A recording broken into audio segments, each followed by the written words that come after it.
Blake Lively hit again with another lawsuit. This is insane, and it's only getting worse. Blake Lively and Justin Baldoni were once two names you'd never expect to see in the same sentence, let alone locked in multiple court battles that seem to multiply by the week. Yet here we are, watching not the film, It Ends With Us, but instead this legal saga unfolding with fresh bombshells landing left and right. One lawsuit sparked it all, another countersuit stoked the flames, and from there, an entire cast of characters emerged with shocking allegations of defamation, conspiracy, and reputational damage. The real question is, how deep does this go, and is there any chance we've already seen the last twist?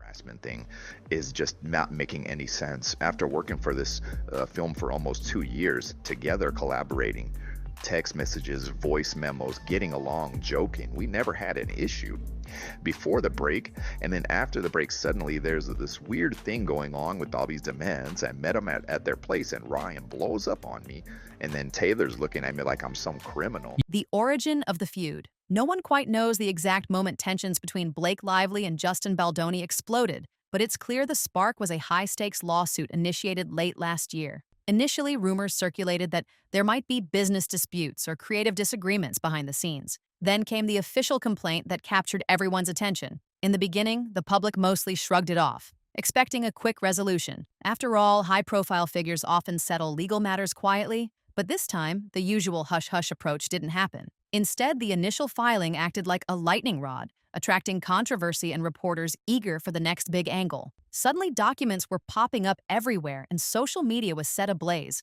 People asked, what on earth could make two well-known Hollywood personalities turn on each other like this?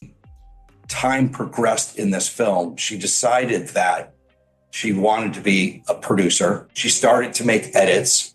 She wanted to be part of the editing team. There were people hired, like human beings actually hired to do the editing job, who had done work as editors. She wanted to be... The growing tangle of lawsuits. As soon as Blake's complaint reached the public, the rumor mill kicked into high gear. Some speculated that Justin's next move would be a public statement aiming to clear his name. Instead, he launched a countersuit that dug even deeper into the alleged wrongdoing on Blake's part. Overnight, fans found themselves taking sides, combing through court documents, and fiercely debating who was in the right. From there, it was a rapid-fire chain of events. A publicist named Stephanie Jones stepped in with a separate defamation claim, alleging she'd been unfairly scapegoated in the media crossfire. More big names in entertainment, some well-known, others lurking behind the scenes, found themselves mentioned in passing, whether in formal legal papers or in the endless swirl of social media speculation. Each time a new lawsuit surfaced, details became more bizarre. Accusations of orchestrated PR attacks,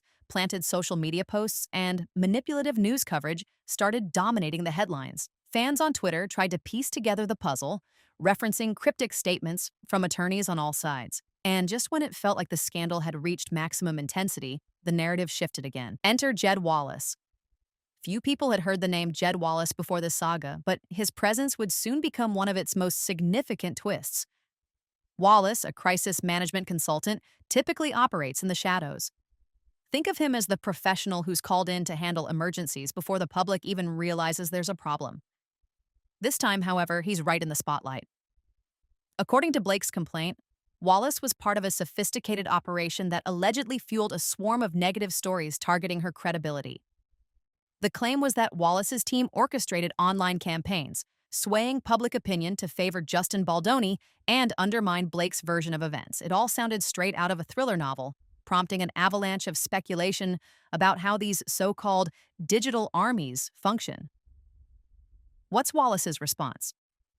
He insists these accusations are not just false, but downright damaging to his personal and professional life.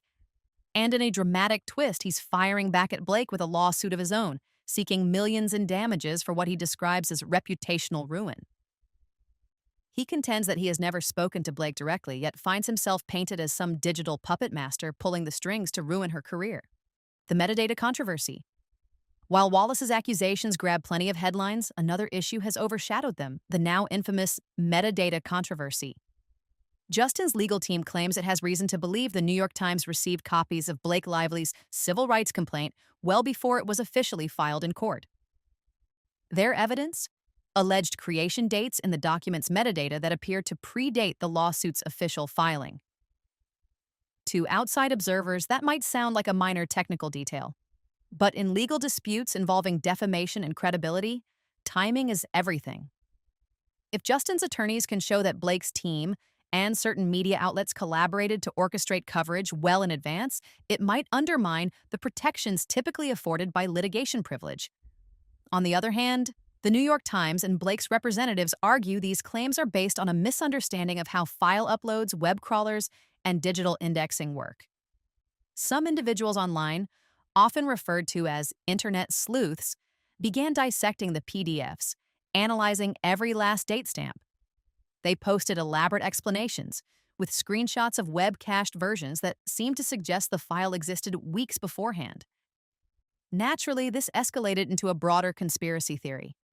Was Blake's entire complaint a meticulously planned ambush, rolled out to make Justin look as guilty as possible in the court of public opinion? Officially, the New York Times calls the allegations baseless, explaining that Google's software sometimes applies placeholder or default timestamps. Justin's team is unconvinced, doubling down on the theory that there was a leak, maybe even a collaboration, designed to blindside him. With such high stakes, the debate over metadata is more than a simple file date discrepancy.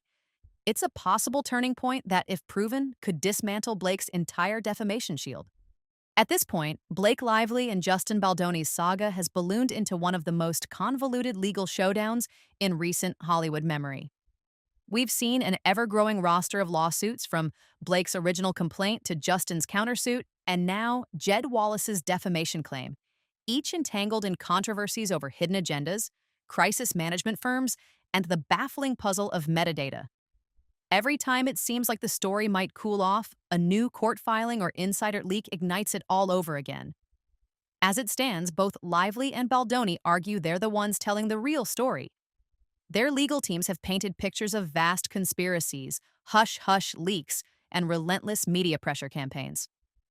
Meanwhile, the public sorts through partial information, trying to figure out whether this is a legitimate fight for justice or a tabloid spectacle. Could the truth be buried somewhere in the middle, overshadowed by sensational headlines?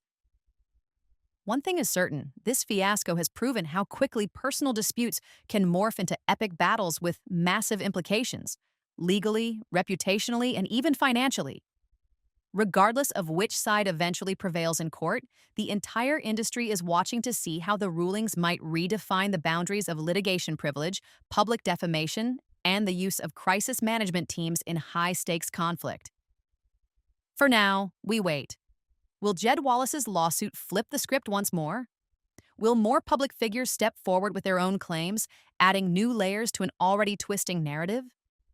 Is there a hidden piece of evidence that could blow the entire dispute wide open? Only time will tell. Thank you for tuning in and following. Please hit that subscribe button and let me know what you think. Is the end in sight, or is there still an avalanche of secrets waiting to be exposed? Stay curious, and I'll catch you in the next deep dive.